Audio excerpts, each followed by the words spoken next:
ประเทศค่อยสั้นเสื่อมลาวเรื่องพวกยาวสุดตาเหลืออ่าน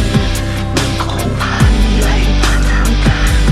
มีหนทางถนนสะพานประเทศสร้างแล้วมีไพศาลเอาลูกหลานเกิดมาภายซอยควรสุดซอยสร้างวันเมืองลาวให้ยืนยาวต่อไปภายหน้าอย่าให้ลาเข้าแท้เมืองลาว La signature de la Convention franco-laotienne, nous venons de consacrer, après de libres débats entre votre gouvernement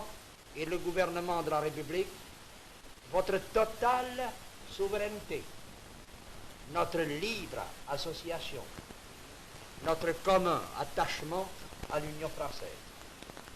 Dans votre sagesse et votre clairvoyance, vous avez compris perdraient leur patrie, leur indépendance et jusqu'à la liberté de se réunir et de nous critiquer. Ils sont bien imprudents. Ceux qui oublient en ce moment ce qu'ils doivent à l'Union française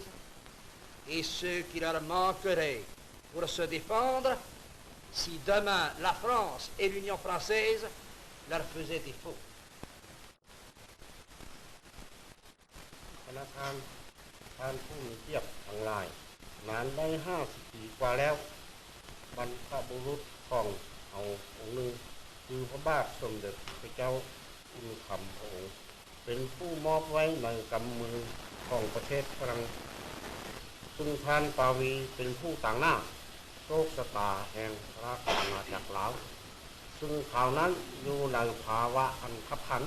พระบาทสมเด็จพระเจ้าอุณคำแน่พระทัยว่าพระองค์ได้มอบความอิสรภาพองค์เขาได้ทรงสนามในวันนี้คำไมตรีฝรั่งเศสและลาวนี้